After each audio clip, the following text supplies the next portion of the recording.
Hello there, and welcome to another episode of the Sacred Knowledge Living Podcast. My name is Paul. I am Rhea, and we're so excited to see you here today. So thank you for joining us, everyone. Today we have decided we are going to reveal it all, our origin story. So we're going to be talking about a little bit of brief history of our lives growing up, and A little bit of growing up, yeah. a little bit of our growing up All story, right. and then how we met each other and what led us to where we are now. So we've gotten a lot of requests That's right. from people who People are like, want to hear. we want to know your story. How did That's you guys right. meet? How did you fall in love? How did you even find each other? We actually manifested each other.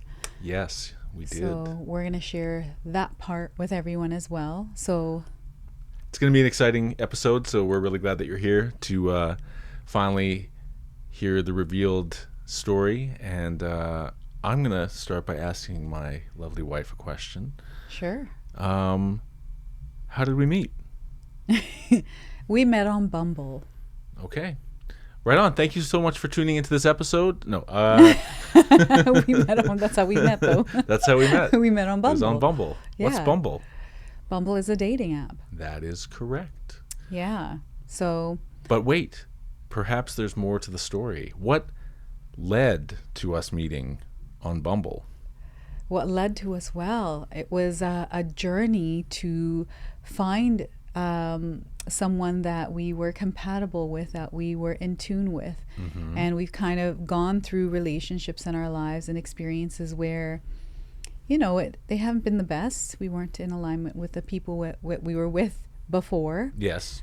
And looking for love, looking for companionship, looking for a partner in crime. So manifesting you was one of those things. What are you asking me exactly? Well, You gotta I guess be I guess straight. you know what it was. I was trying to get more of like what's the backstory that led us to meeting, because my understanding, and we'll correct each other, Yeah. so that we get the official story out here and now, was that we had both been in some long-term relationships that weren't the best. that weren't the best, didn't work out. Not that the people were bad. No. It's just they weren't full compatibility with who you were, with who I was. And that makes it difficult to sustain a long-term relationship, Right. because you can be attracted to somebody but not have that compatibility, sharing similar values, principles, all these things, right? And I know where I was at was like I was ready to give up on dating. Okay, that's what you mean. Right? So Like I'd gone through a few rapid fire but increasingly terrible connections, let's say. So we're going to start with you first. We'll get you going first, and you share. You can juxtapose your story Yes. against mine.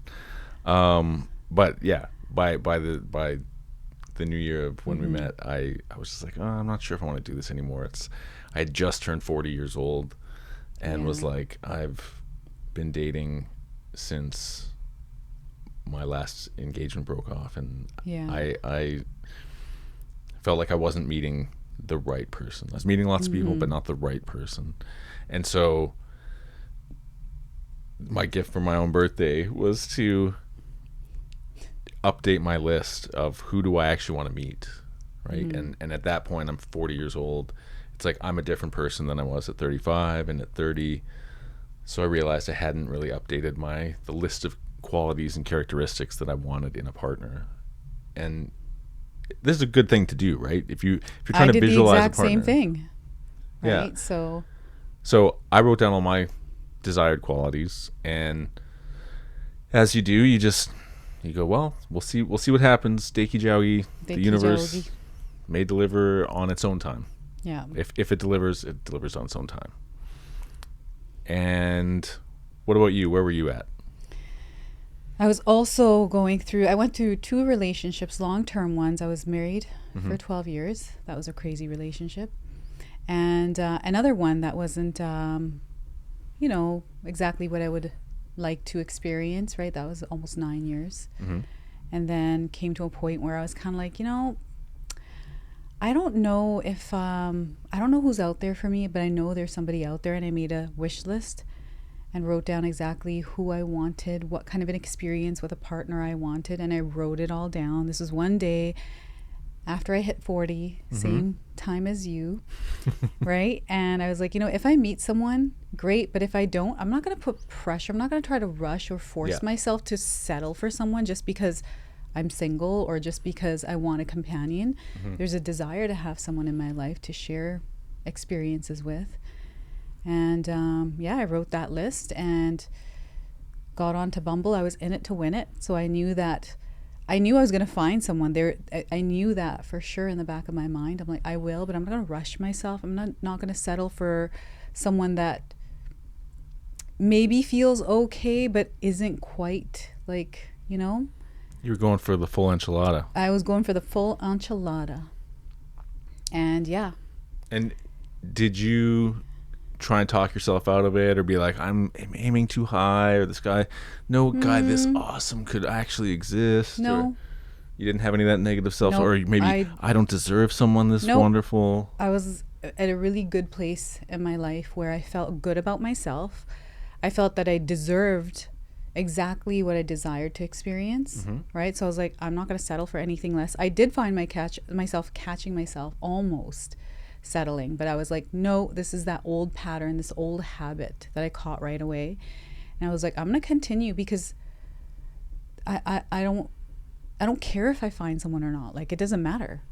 Like, I was kind of like, it's like you let go. I just let go. Your attachment to the outcome. Yeah. I just put it into the universe. I'm like, if I meet this person, I meet this person. If I don't, well, I guess I don't. And then all of a sudden 6 months later, and for me about 2 months later, right, we stumbled upon each other. I suddenly got a ding on my Bumble, and I had met a few people on Bumble, but again, like, everyone presents well on paper, but a lot of times everyone's presenting the best version of themselves, and you have to connect with someone in real life to really get the true story and see if the vibe actually matches. And I was at a similar place where I was like, I'm pretty satisfied with myself. I'm never bored. All my time is kind of accounted for. I don't feel I need a partnership, but I do want one. And so I also don't want to settle. That's right. I had no problem meeting people, but meeting people that I actually want to spend significant amounts of time with. And I had these dreams of like creating with my partner and having, you date for 20 years, you be in long-term relationships, and you start to go, maybe I'm just too weird. Maybe I'm too unique or too strange or not compatible or so rarely compatible. I thought those things about myself too. Isn't that wild? I think we all think these things about ourselves that are never true.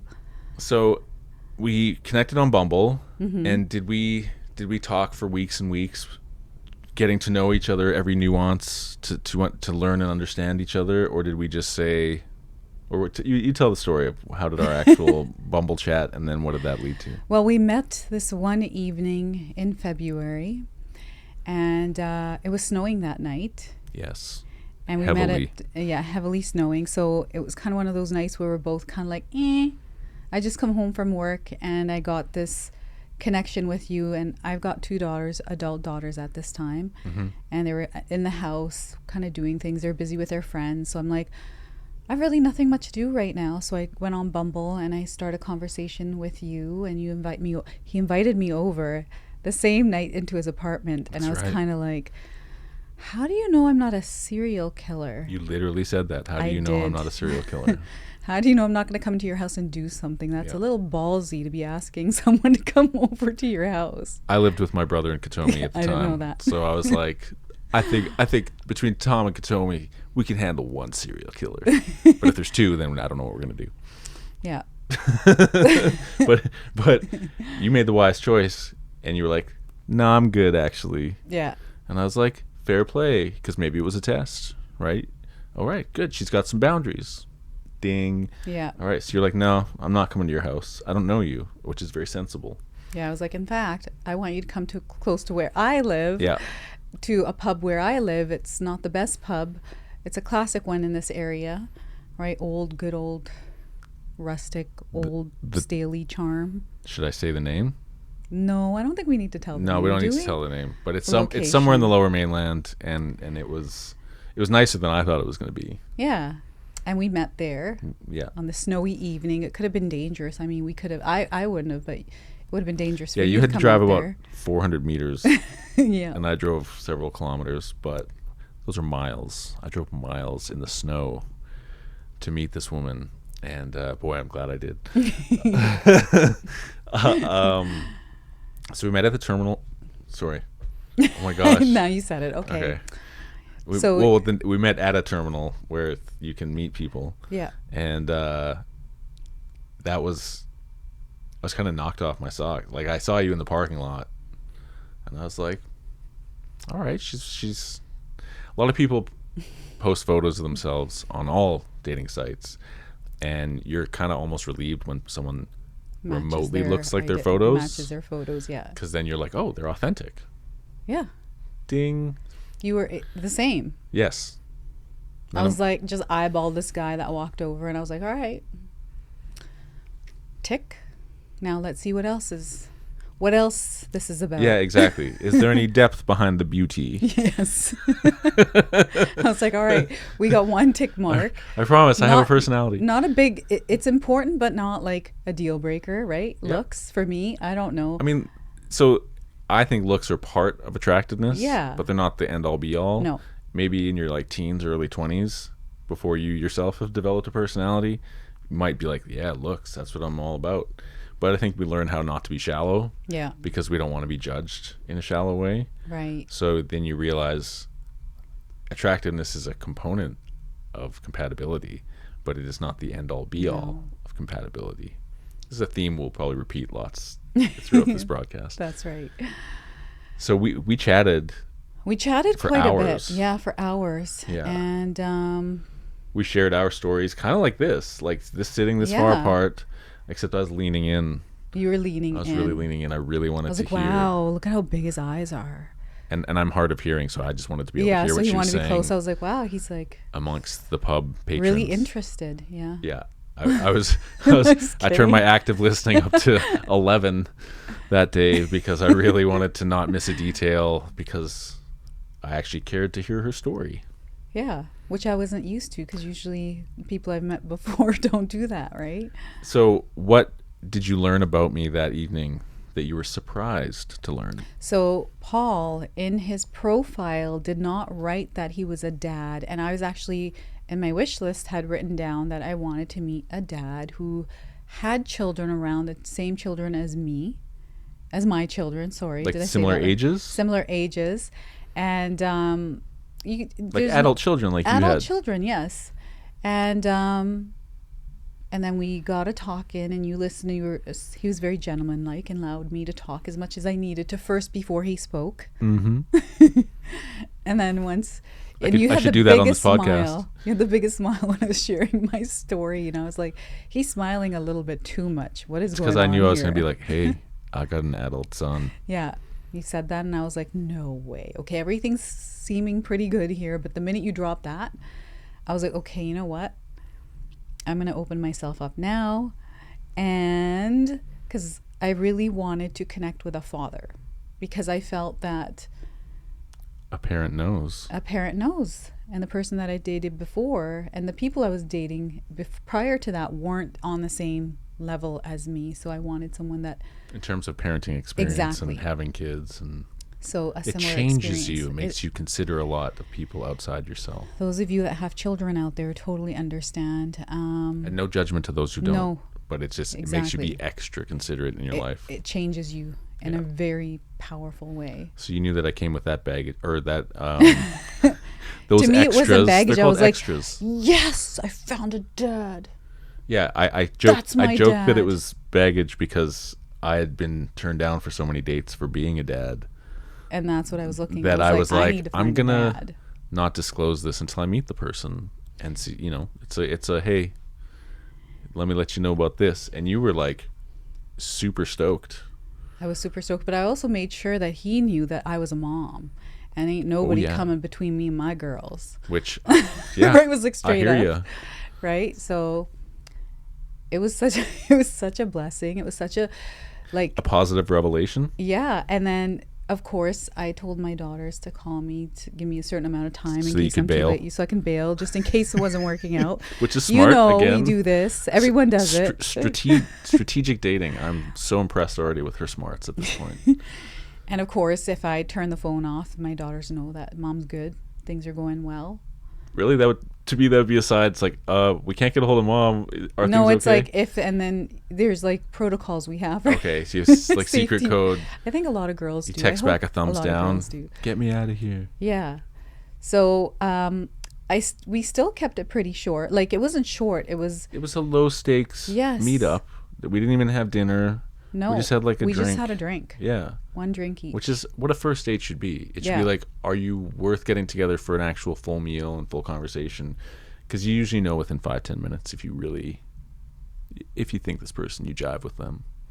And of course, I'm the type of person that likes, if I'm feeling really good about something, like I felt really good about you. I was like, I want you to kiss me. What did I don't even know. I was just kind of like, okay, the seal and the deal here is for a kiss. So I need to know how this man kisses. Yeah, that one took me back because I was like, I was like, oh, she's not a forward person. Clearly, she's a smart person who's like, I'm not coming to your house when I haven't met you before.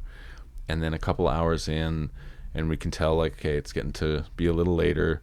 Yeah. And we're going to want to wind the evening down. It was a work evening, too. It was a work evening for both of us. And so, like, sensible adults, I'm like, okay, well, we should definitely exchange information. And we didn't think about that right at that time, not until after we left. yeah, no, that's what was running in my head. Oh, okay. And then you just hit me with, so do you want to go outside and make out?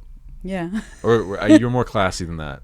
But you're like, I'd really like to kiss you. We should go outside and kiss. I was like, what? He was like, wait, what?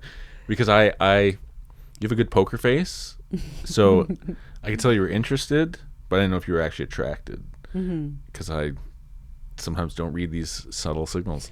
And so your forwardness was like really refreshing.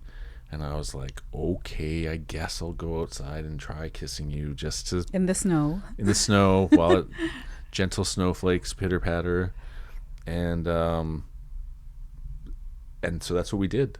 We went outside and We made went out. outside and made out. And then when we were both like, okay, that was good. Kissing you is good. I was like, all right, we'll see you later. When we were kind Yeah. of like, okay, and then we're driving away. And we both had that high on our list, right? Yeah. Was like, likes to kiss. Yes. That was one of the lists. I was like, I need a man that knows how to kiss or likes to kiss. Yeah. And then for intimacy's sake. Yeah. And then we drove away, and of course we were going to go separate ways. And at the stop sign, you pulled your window down, and I pulled mine down, and you were like, we didn't exchange numbers. I was That's like, right. I'll get back to you on Bumble, and rolled my window, went, drove away. Yeah. So she kissed me until I felt drunk, and then my plan to get her information completely out the window. I was like, oh, what's going on? What just happened? And you're like, all right, well, catch you later. And I was like, she actually drove away, and I was walking to my car when you pulled up beside me. And I was like, hey, roll down your window. And I was like, can I get your number?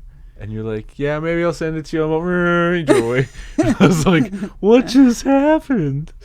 I'm sorry. And then I remember I kicked up my heels, and I was like, I think I'm in love. I saw you do that. I said, I think I'm in love. I thought it was in a fairy tale movie or something, because you clicking your heels. I was like, okay, there's something just happened here. Yeah. It was, it felt like a magical, that's the only way I can describe it, is it just felt like this magical thing. It was a magical moment. And so I was like, I like her. I was like, I like you. But I need to get to know him a little bit more. Yeah, exactly. So we spent the next several months getting to know each other until we finally traveled in the summer. Wait, you know what the important part we missed was? Part of our manifestation. Like, you wrote a list. I wrote a list. Yeah. So we wrote lists of who we desire to be with. So I'm just going to quickly share that, if that's okay. Please do. So I wrote a list one night where I had some time. My daughters were out there with their friends. So I had a glass of wine, and I thought, you know what? I'm going to make a list of the type of person I would like to spend my life with. And I'm not kidding you, 2 pages long, and I just sat there for 2 hours, had my music, rhythm going, and I was by myself, just wrote it down. I was in my bed and kind of, and then once I've done that, and you can write anything you want. It's whatever you want to experience with a partner. I definitely wrote down that I would love to experience a life with someone that has a son, because I wanted a son. I had 2 daughters. And if he was as old as my daughters, that would be even awesome. Someone that gets me, someone my age, right? So many more things other than that. So I just folded that sheet of paper and put it in between my bed sheets or mattresses. Yes. And then I just let it go and didn't think anything about it. I was like, all right, that's gone. It's done. I'm not going to put any kind of timing or strings attached or expectations. And cast it out into the universe. Cast it out, and that was it. And I forgot about it. And all I did was meet people. I was very active in that, just like yourself, meeting people. The people I met were very nice. I don't have any kind of complaints about anyone I met. That's good. Right? So, and that's how, and then 6 months later, after I wrote that manifestation list, I met you. Wow. Yeah. I like this.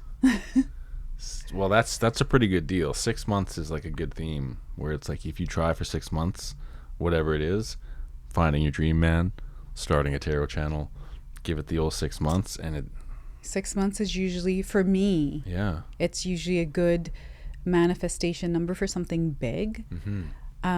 Smaller things I'm pretty good at manifesting right away, but usually big things, it takes me about 6 months, but I completely release it, right? What did you do to manifest yourself? What was your... Yeah, I the last relationship I had been in before I met you had just been about 3 months, and it ended on Christmas Eve. With me getting physically assaulted in a taxi cab because the girl I was dating started swearing at the taxi driver and calling him racial names. Not good. So I was just like, this isn't cool. Anyways, so super blessing in disguise. But we broke up while I was in a reindeer costume. Oh, damn. We had been at a themed party, and one of us, not me, got a little too drunk. Anyways, that's a whole other story. But that was the frame of mind where I was just like, you know what? People be crazy. and so, I was like, I'm going to hold out for someone who is like my level of sane, right? And I have some crazy ideas, but myself, I'm actually a very rational. Yeah, you are. Person.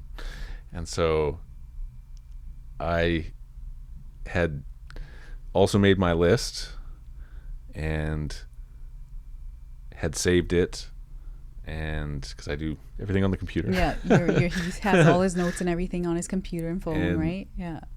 And I didn't check up on it all the time. I just knew I definitely had a huge list of the things that I didn't want in a relationship, and then I had very specific qualities, and one of them was like someone who knows what it's like to be a parent. So they didn't have to have their kids, but if they were a parent, I was like, that would be advantageous. And I wanted someone who was courageous and didn't give up easily, and someone who liked to try new things, and someone who would also teach me new things, and introduce me to Bollywood movies, just like cultural. I love exploring new cultures, and he's starting to speak Punjabi really good. You are. Tika. That was pretty good, Tika. Acha. Acha means yes, or it means really. Yeah. I'm acha? Acha? Really? Yeah. Acha. Yeah. Okay, yeah. But to make a long story short, I hadn't dated for over a month, and so when she contacted me, because that's how it works on Bumble, the ladies reach out first. I didn't know what to think. I'm pretty sure we checked out each other's Instagram before we met. I think I creeped you first, and then that kind of got you a little sus, because you're like, who's this person looking at? Because I usually do a thorough background check. A creeper, Instagram, social media, I kind of, you got to do that. But she is so brave. She's so bold that she like followed me and requested to be a friend. Yeah, like so that I knew she was checking me out before we ever talked, I think. Yeah. Yeah. Because I saw him, and then your profile was on Bumble, so you were able to access it. So I was like, let me check this guy out first before. Right. And I was like, Yeah, there's some stuff on my Instagram that was not the best. And I was like, I'll give him a shot, because you just never know. You can't judge a book by its cover. Could have disqualified me. That would have been fair. But I was like, I don't know. So I was like, I don't know unless I know. Yeah, you wanted to be sure. Yeah. And I'm really glad you took that chance. So I think our lists, I remember us both remarking in the first few months, like, oh my gosh, like we made lists of the quality, and then you fit my list, you tick all my boxes. Yep. And you seem so perfect. So then both of us, we hit it off, but you're also kind of waiting for the other shoe to drop. Yeah, so I was always like sus of him, but that's just my natural character. And I'm expecting her to like vanish because I'm just like, oh, you're too perfect. But you wouldn't know that I was suspicious of you, because I want to I would never show you that. You would never know about me, that I'm kind of, my radar system's completely on, I pick up on subtleties, patterns, all kinds of things. You keep your cards close to your chest. Yeah. It's just like, I wasn't sure if you were attracted to me when we first met. Yeah. And then you're like, hey, let's go kiss in the parking lot. Yeah. Like, what? So then, on our first date, I learned that you were planning to go to New York, that you had just been to New York. Yeah. And that you were planning to go back in the summer. Took my daughter for her birthday to New York. Loved it. Mm-hmm. I hadn't traveled before then. Like, I love traveling, and in past relationships that just wasn't a possibility. I mean, I went to a few, like Italy once, but that was one of those really hard struggles to even get to there and back. Of course. My first trip to New York, and then and I booked another one, because anytime I like a place, I go twice. This is true. I do that all the time. Hawaii, looking at you. Yeah. So, yeah, you told me, you're like, I was just in New York with my daughter, and we had a great time, and I booked tickets again. I'm planning to go back, but I'm going to go to Montreal first. Yeah, with my friend. And then go down. And I was like, that's so cool. I said, when are you going? And you're like, these days. Yeah. In the summer. And I was like, no way. I'm also going to be nearby. I was planning to go to... And I was planning to go to New York by myself and just like experience it on my own. Which I was just like, again, very impressed. Like, yeah, just go to New York by myself, no biggie. It's like, I've been to New York. It's a bit of a biggie. But I was going to be in a state nearby around the same dates. And so I was like, hey, if we're still dating, which I hope we are, do you want to go to New York together? I was like, hell yeah. So then I drove. You flew in from Montreal, cut to June, and I drove to New Jersey and picked you up. Yeah, you picked me up. You took that wild drive to come pick me up from the airport. Connecticut. And then drive me into your world. And then I drove you back to Connecticut, where we attended a fun concert, conference. Yeah. And you met a whole bunch of super interesting, wild people. And I was like, here's the people I hang out with, including you met Benny and Sonia, who are amazing people, still friends. Rich and Lisa.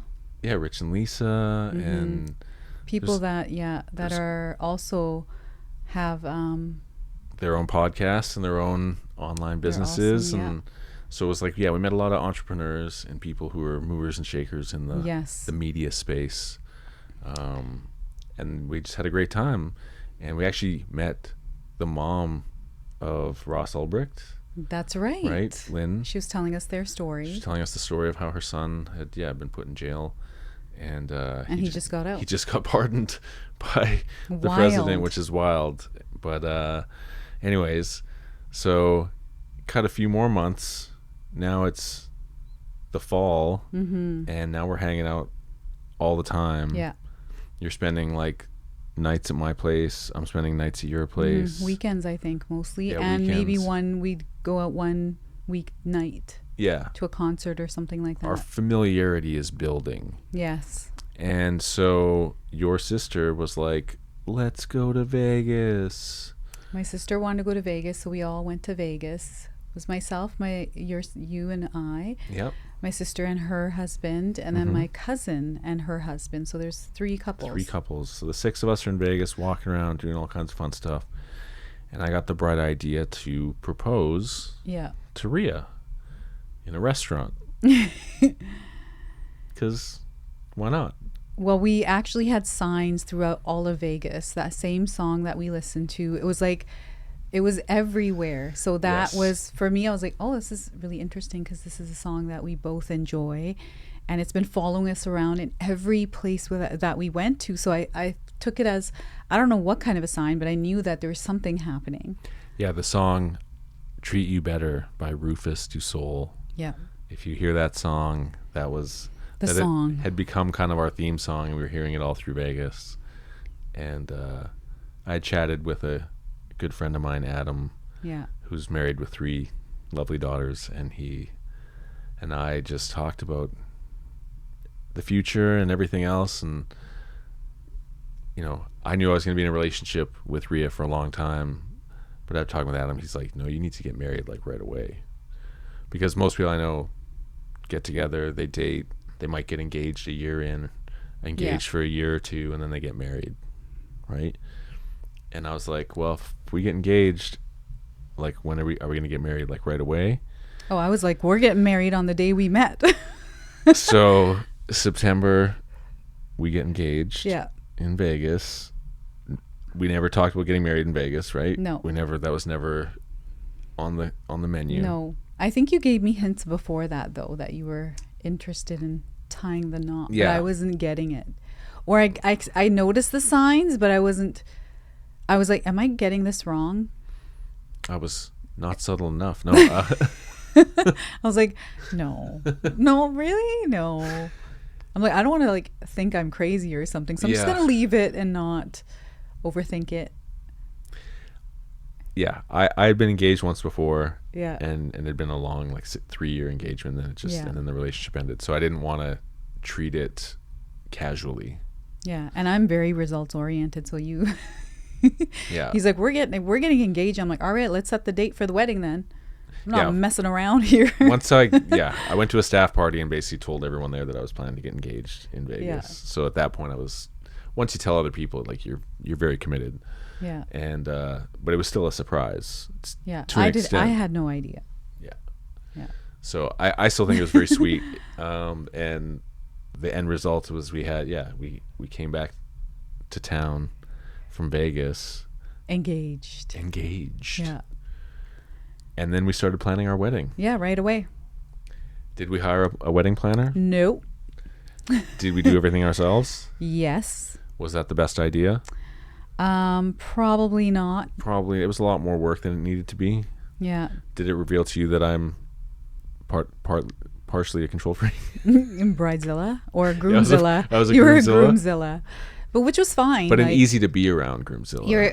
It's just there was a lot of work, and I felt like I was like, you could delegate to us. We're here too. We learned that I have a problem with delegation. I was like, I will do everything myself. Which was fine because everything worked out. But I think the we had to do it again. I delegate at least 5% more. There was one evening the night before the wedding. It was like 7 in the evening. We were getting married the next day. And you were still out at the hall figuring things out. And Katomi's on our channel now. Everybody knows her. Her and I are sitting in the kitchen. I thought, it's 7 o'clock. And Paul said that he's going to do some of the cooking of the meat for the tacos that we're going to be serving at our wedding. Yeah, we cooked the food ourselves for our own wedding. Yeah. And I managed to hire a buddy who's also happened to be a chef. So we got the food and everything there, and he was able to help put it together and serve it. But the majority of the actual cooking was my wife and Katomi. Yeah, and it was so funny because it was like 7 in the evening, and we were getting the taco meat ready. So we're like, we need some slow cookers and some hot, those instant pressure cooker things. So we had like 4 different things going at the same time in the evening, and I'm like, honey, when are you getting here? I didn't tell you that I was doing the meat yet. Because I wanted to surprise him. I would have been like, hold off, I'm going to do it. I know the perfect way. I'm not going to tell him I'm doing this. We're just going to do it. And the Thank kid. God, thank God you did. So we left those on overnight. So in the morning, got up. You're home later in the evening, like 1 a.m. You and Tom, after cutting we did like Mr. the T standees, cutouts because yeah. it was an 80s theme. And I remember that morning I was in my wedding dress and we're getting ready and the meat's still going. So we had to get our meat stuff organized to get it packed into the hall. It was like pulled chicken, pulled pork, Pulled chicken, pulled beef. shredded beef, yeah. Shredded beef, this kind of stuff. And I remember one of the cookers was going and it was making a sound and Katomi and I went in there. Thank God that I was further away from it because it would have splattered. The whole thing splatted. It was all over the kitchen counter and the roof. Like it exploded? It exploded. So we're like, and I looked at my outfit. That's why I was there like, was thank meat goodness. on the ceiling. Yeah. Oh. Did you just realize that now? I was think just- you guys must have cleaned up most of it before I Yeah, before you even, saw. we were freaking out. We're like, oh no, what happened? Oh my gosh. He was running around. So brutal.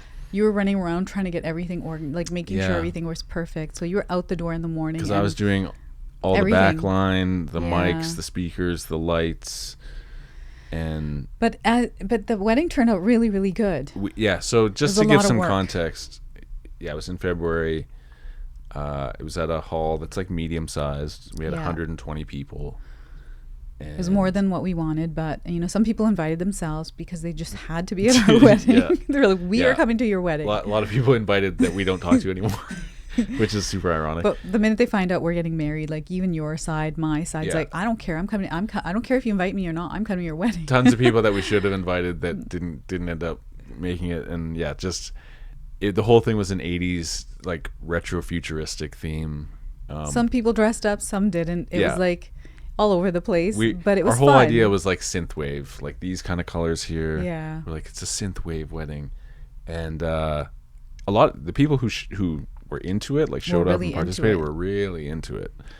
And people can watch our wedding video. It's on the channel right now. And see a glimpse of how exciting and how fun it was. And the thing we actually spent, no joke, months on preparing was our ultimate playlist, because we also did an audio visual Yeah, thing with music videos and custom videos, and we had a that mix. was all him. You were very much involved in the Yes, programming. Yes, I was. And you hadn't learned editing yet, but No. you were sitting with me while we were editing it. Yes, picking and the music and all that stuff. picking the yeah. music, being like, we need to insert a Punjabi song here. Yeah. We need to do this. You We gotta need an 80s have song Bhangra. here. Well, you got it. Indian And it's wedding. funny, like, all our Punjabi guests and your family were like, there's not enough Bhangra. We need Yeah. more Punjabi Where's music. the Indian music at? Why is there no Indian? I'm And we're like, like, there it's is. coming, it's coming. And they wanted to, like turn off your dumb music and we put on more Indian music. It's like, no. And we're like, but we spent so long making this playlist. Yeah, I know. I'm sorry. No, it was a lesson to me that's like, you can put all this effort in. And sometimes You got to put it in for yourself. Don't try and please other people. Yeah, Please yourself. Please the person you care about. yeah. And but what a wild time! Like that night, I think I got home at 4 a.m. Yeah, because after dropping Paul off cleaned everything. the whole hall out by himself. I didn't even No, know. I had 6 or 7 people helping me till 2 a.m. Yeah, and then from you 2 did it a.m. all to 4, yourself. Then I did it I didn't myself. even know that that's what you were doing. And then when I found out, I'm like, what the heck? I should be there helping you. We had so much leftover food, like so much leftover food. Again, I almost feel like everything I did was overkill. Well, my sister also helped with the samosas and stuff. Yeah. Oh my. And Nelson and her with the cake. Yeah, as with well. the cake as well. They were huge. We had a lot of people helping us as well. We did, and we had so many people. What I didn't do was delegate properly, because those people could have. We're like, we could do more. Yeah. And I was like, don't worry. In my mind, I He's can being take care of it all. Groomzilla. Groomzilla, and not ordering other people around. No, But telling people, don't worry, I got you it. got it. Yeah. Which, wow, what a learning experience. But yeah, by 3:30 in the morning, I dropped off all the decorations and all the things that And the I had food to for return. people on the so all I had streets. left was food, like because we'd ordered pizzas halfway through the night Yeah. or something, We ordered which is pizzas. ironic because it's like we had all this leftover food, but I gave away like four whole pizzas to Yeah. people, like homeless people, and the unhoused, I should say, and just tried to make it like a good vibe ending to the night. Got home to you. You're like, where were you? I'm like, I felt so bad. I'm so glad that this night is over. And people got back to us, had the most fun. So it was the wildest, funnest wedding. Yeah. And we were like rock solid married. And yeah, our officiant was a gentleman named Byron Bertram. Yeah, he's a comedian. He's a comedian because we've all been to some like super serious, kind of romantic, but a little bit stuffy. We're in our 40s. Like, yeah. I mean, that doesn't mean anything at all. It just means that we're in a place where we're like chill we're about seasoned. everything. Yeah, we're seasoned. We're wise enough to know to have fun. Yeah. To like not take it seriously, but not take it too seriously. Mm-hmm. Right. So we had a robot DJ. We had. We did have a robot DJ that did it work though? No, it malfunctioned like robots from the 80s often do. So thematically it was correct, but it was definitely not a good use of my time trying to get the robot working. It was super fun though, and I'm so happy that we are able to share our wedding video with all of you and give you a little glimpse of what that experience was like, because it was everybody's beautiful. been so kind, and it just and it happened 2 weeks. That was a month before COVID. So that's the thing. We had the wedding. Everyone showed up, had a great time. Afterwards, didn't we get sick? Yeah, we did. Like a week later. Usually, like after a huge event, just the stress of the event finally usually kicks in, and then a lot of people get sick after a big event. And so we did, and it was like kind of bad, but not like. No, it wasn't too bad. We didn't know if it was COVID or flu or what. Yeah. And the guests that were at our wedding that traveled to come see us to be a part of that were actually scared. They're like, there's all this news and stuff. And I wasn't really. It wasn't on our radar. It wasn't in February. at all. No. But a few people were talking about it and like, oh, wouldn't that be wild if something happened? And we're like, what's gonna happen? And I had just been at the convention for the dentist where the first case of COVID was a dentist that was in that convention, remember? Oh, in BC there was a dental convention that was famous as the first super spreader event. Yeah. But you didn't get sick from it. No, and I was in that event where he was. Yeah. Where he was around. But that was like, oh my that was God, a couple weeks right after there. we got sick. Anyways. So then this whole time that we're getting married, got engaged, all this stuff, Rhea had her own apartment. And I owned an apartment. Yeah, and I was living in an apartment with my brother and Katomi, which was like a little 2-bedroom. And so by the time, we forgot to mention, in May, I guess it was, before we went to New York, my son came to live with us. Oh yeah, that's right. I forgot. That was a big part. Living in Ontario, and we got in contact, and Rhea was like, you know what, you should bring your son out if he doesn't want to live in Ontario. So I was like, hey, you want to come visit us in British Columbia? He's like, sure, Dad. And then he never went back. 21 at the time. So he came out, and so it was Rhea staying with us, myself, Tom, Katomi, and my son Austin, all in this little 2-bedroom apartment. And then my younger daughter Ashni as well, because during COVID. Yeah, quickly we, in the same building, were able to get a 3-bedroom apartment, 1,100 whole square feet, and then when COVID rolled around, then the 6 of us were in that together. Little 3-bedroom apartment. And this is where COVID is where everything was kind of the ball rolling on the creativity and everything, and then now here we are. Like I feel that because we were both so right, I feel just right for each other, the energy together, it's this, I don't even know how to explain it. It's like a power couple, but it's like we're both so in alignment with each other that we were able to join forces, and now we're here in front of everyone and we're sharing our gift, this joined union. I feel like we are amplifiers of each other's energy. Yeah. Like, you're a powerful person on your own. Yeah. Not to toot my own horn. I'm quite a capable, skillful person. Yes. But when we get together, it's like you turn up my dials to like 300%. You do the same and for I feel me. like I bring out the best in you. And being with you, there is effort being put forth, but it doesn't feel like effort. It feels effortless. It feels natural. It feels natural. It never feels like work to consider you or to do good things for you or to say nice things or to be considerate, to come home with a little chai latte or, you know, get you the Chi-Chis that you like. Yeah. Maybe it's being a parent. I'm always thinking outside of just myself, but I'm just always thinking of you. And I'm exactly the same way, constantly, always on my mind, you know, everyone here. And you make me feel very, very loved. Well, because I have so much love for you. Well, you go above and beyond.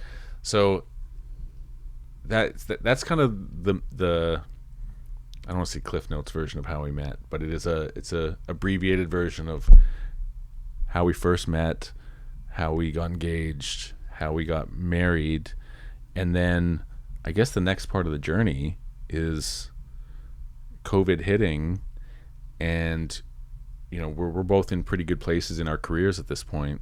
We've both been at our respective jobs for like 7 years. Yeah. I think I had been at my job for like 4 or 5 years at that point. Mm-hmm.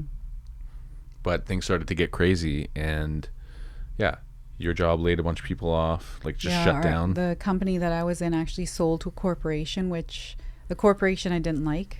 So I was like, I'm never working for them. Yep. And that's who it was sold to. So I was like, you know what? I had to leave. So I got to figure something else out. Right. Yeah. And and then in Canada, at least, times got wild.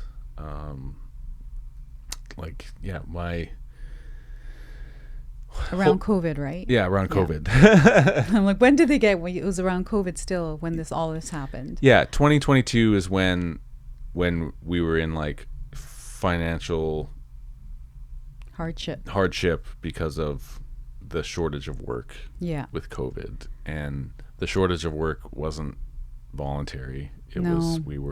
I was paying a mortgage, coerced. And because I wasn't working, I wasn't able to pay my mortgage because I lived check to check at that time, and that was so scary for me. And then same thing with you. You were still kind of working a little bit because you were able to do a remote. Yeah, partially. At first I did remote stuff until both of us were like put out of work, and then I had to do like side jobs, and that's when you started doing side jobs and painting. Yeah, and then you were like, I don't like painting, but I like tarot readings. Yes, that's where I discovered tarot and that journey after watching the BBC Maestro Alan Moore episode, a course that he did, and we were already in that creative mode. That's what COVID brought out in us, was our creativity, because we had nothing to do in that apartment other than be creative, and that's just who we are naturally. So we started actually producing videos together in 2020.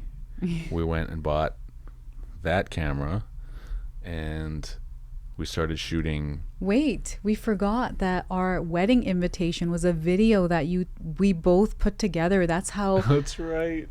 Like, that's where it all actually started. We're not going to share that video. No, we're not going to share that video. But we made a wedding invite video that we sent to people. And it was, we could share it, except we just cut that end part off. Yeah. We have a makeout scene that goes on and on. It's like it tells the story that you basically heard us tell in this episode, but at the end, as a joke of us making out at the end of our first date, we do like just an endless makeout scene at the end. Yeah. Where you're supposed to turn it off, like it's meant to kind of gross you out and be like, okay, I'm invited to the wedding, thanks.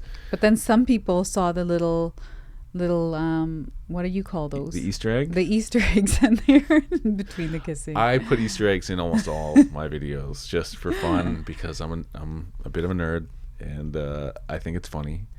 And so put some Easter eggs in the wedding invite video. But that was the first thing we ever produced, and that's where you started learning actually you knew visual effects before. I love doing that stuff anyways. But picture Rhea and I sitting there. This is before COVID. Yeah. Sitting on the bed, both with our computers, and we're like doing little digital replacements on a cell phone to reenact our Bumble experience, but with fake dating profiles that we made up for the video. So all this extra labor and effort. We're really silly in the background. We love to joke around and just be like little children. But because at this point in your 40s, it's like you want to have fun in your life if you work really hard. Yeah. And we're at the point where we're like, okay, we know we've worked hard. And you're just a fun person, and I'm a playful person. Yeah. And so that marries together quite well. Yes. So, yeah, we filmed our wedding invite, and then after we were married, we started filming a bunch of other videos. Yeah. We started getting into drones, filming with that, and then Sacred Knowledge Tarot was not our first YouTube channel. No.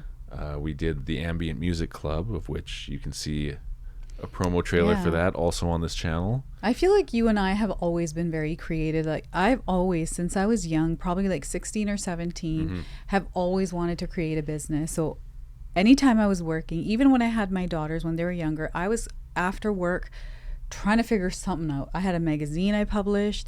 I had all these marketing gigs that I had going. I had all these extra things on the side to make money. So I always had this idea that You've always been a hustler. I've always been a hustler.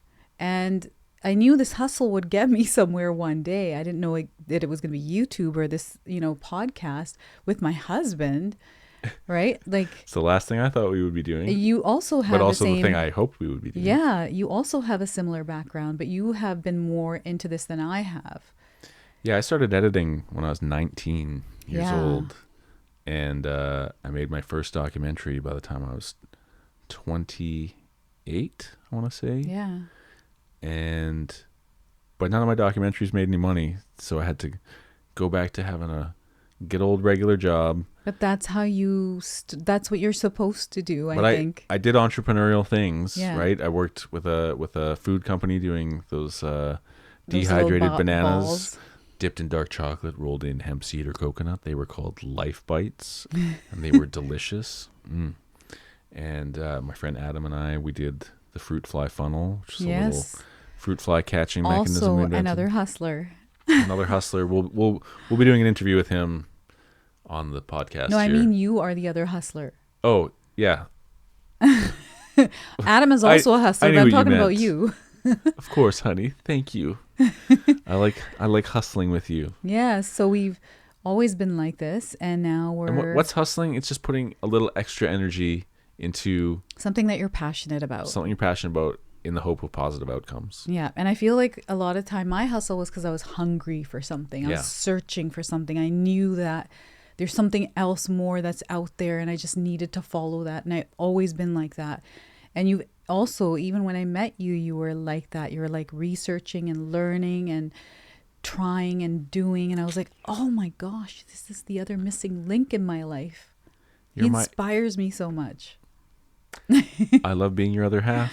Yeah. It's the best. I just feel that, any of you out there that are looking for love, that want to find the right partner, being patient with yourself and really loving yourself first and knowing yourself before you go out trying to find someone that, I guess, doesn't match your energy because you don't know yourself. I think a lot of people are trying to avoid being alone. Mm-hmm. And so if someone comes along, they might not be, and you're like, they have these qualities, they're not everything, but you're like, that's what the idea of settling is like, well, at least I'm not alone, right? But if you accept yourself, if you actually like yourself, and you have to cultivate a relationship with yourself, that's part of growing up. If you like yourself, then you're never really alone, right? I've been alone lots. I've been in solitude lots, but for whatever reason, one thing I haven't suffered from, and I have the utmost empathy for anyone who does suffer from this, but loneliness. I've always, if I ever felt like I needed energy or attention from other people, I just would go meet people or go connect with people. But I was always very satisfied on my own. Yeah. And so I feel like I really nurtured a good relationship with myself and practiced self-acceptance early Yeah. on in my life. And when you do that, that self-acceptance, that healthy self-love, you start exhibiting self-respect. Mm-hmm. And I think self-respect is an attractive quality That's right. to other people who also respect themselves. Mm-hmm. Because then you're like, I know I deserve better if I work hard. Yeah. And if you recognize that in yourself and in another person, that's where you can have these solid partnerships yeah. where it's like, I'm working hard and you're working hard. Well, together we're working smart. Mm-hmm. So we're like that much more efficient. So by myself, I could give 100%. You could give 100%, but together somehow it's 300%. Yeah. It's not 200, it's 300. So it's like I said, that there's that amplification. Yeah, the amplification of that togetherness, that connection, that union, that, I don't know, that marrying or dancing of energies. Yeah. Right? It's an intertwining. It's an intertwining. And, you know, I know lots of people that are single that are looking for love and they have just given up, or they've just been through so much that they just feel like it's not even worth it, or maybe it's just not out there, or whatever the many Or if you've reasons been hurt. are. Yeah, Sometimes or if you've people been want to hurt. protect themselves. Like, I got Yeah. hurt. I don't want to get hurt again like that. Right? And which is totally understandable. Yeah. We've both been hurt in the past. Yeah. And I think, again, part of having a good relationship with yourself is realizing that when you get hurt, it's not your fault. Yeah. And sometimes there's nothing you can do. And you can't be too hard on yourself for everything that happened in a relationship or in a situation, right? So I just feel sometimes we beat ourselves up, we blame ourselves, we put all this weight and pressure on ourselves and hold that, and that then reflects or it projects. Yep.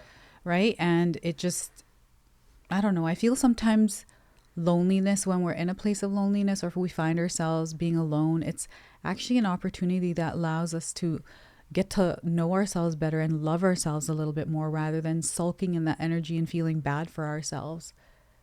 Well, because when we're in that, we're looking for a solution from external. Yeah. And the solution's never there. No, it's never in the external. No. Lots of people will advertise as if it is. But it's actually inside But you. it's inside you. Yeah. You can't get it from anyone else or anywhere else. You have to do the labor, the emotional labor, the spiritual labor, the physical, whatever you want to call it, to make that peace with yourself. And that involves like accepting all your family relationships, which can be really hard, letting go of your resentments, forgiving yourself and others, and then having some skills, like taking the time to learn some skills that give you some confidence, right? Mm-hmm. Because the things that you can accomplish make you an undeniable force. And it takes effort and energy to do that and to actually work on going inward. I remember when I first understood that I had to go inward and do all of that work, I was like, oh, that sounds like a lot of work. Like, I don't want to do that. Like, that's just, you know, when I was younger in my early 20s, I was just like, I don't want, like, ew. You know, that's kind of how it felt. It's unappealing. It doesn't feel good. But, you know, and I feel like what happened with me was different because I was kind of went into that without even willingly do it. It just kind of happened for me. Then I was like, oh, okay, that wasn't actually that bad. I'm glad that I went through that, and I learned through the experiences that I started to experience after having that feeling of not wanting to do the work because it felt like effort. But then it kind of just started happening. I don't know what happened. It's almost like some sort of shift that just took place on its own. It's like the wheel of fortune just shifted, and all of a sudden I'm on this path of getting to know myself and learning about myself, which I'm so happy that I was actually able to experience that. I think you learn to make peace with yourself and start appreciating your own efforts. Yeah. Because a lot of people fall in love with the idea of the results from their efforts and not the idea of making effort and valuing that itself. Because, again, like, if you make effort, that's undeniable. Like, if you tried, and especially if you tried your hardest, no one can take that away from you. No, like, you exactly. did it. Yeah. You did what you could. And so, to me, that's a good source of confidence, is knowing, well, I'm actually doing my best, and it's not always going to be the best, but as long as I'm learning from my mistakes, gaining the wisdom from my pain, and letting some of that go. letting the pain part go, but part of the ability to let it go is by extracting the wisdom. Yeah. And then being like, well, the wisdom's the useful part. The rest of the pain can drop away. Mm-hmm.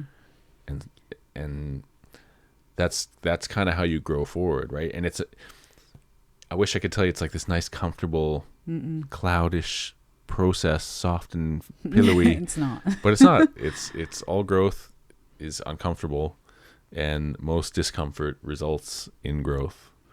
So you might as well embrace it. Yeah. Embrace the uncomfortable parts of yourself. Because when you do that, it will blossom. Absolutely. If you become one of your own best friends, then you'll be a good best friend to other people. Yeah. And if you learn to love yourself in a healthy way, then you'll be able to mirror that to love other people in a healthy way and know what to accept from them, right? If you don't have self-respect, then you probably don't establish boundaries very well, which means people can walk all over you. And I've always been very impressed with how much you stand up for yourself and the boundaries that you create. And it's so sensible to me, but also like beautiful to see that you're like, you are your own woman. I say this to you occasionally, and I know you don't like it, but I'm always like, I'm glad you don't need me, but that you really do want me. Yeah, I want you. And I need you. Someone's got to run the computers around this house. No, not at all. I'm just kidding. And the point that you were making of me setting boundaries, all that kind of stuff, I was bullied throughout all of elementary school. Me too. Right? I was also in a relationship where I was with a person that did not teach. They were super disrespectful, super all kinds bully, basically. So from those experiences, I've learned I have to stand up for myself. Right? That's what built me stronger. And our life's experiences, everything that we go through, bring us to where we are now. And the whole thing of loving yourself and not settling and finding the right partner leads you to an experience, a life where you have these two beautiful energies that are working in alignment and creating, right? We're creators. Yeah. Everyone on this earth is a creator. And we find our way of creation through that love for ourselves and expressing it and sharing it with others, right? You have music inside of you, and you can unlock it. And you're meant to dance with other people. Yes. You can dance alone. It's okay. Yeah. But dancing with other people is even more fun. Yeah. So sometimes we just got to make that effort to put aside the hurt of the past and learn from it so we don't get hurt as easily. Grow from it. But don't be afraid of pain. Yeah. Because it will always teach you something.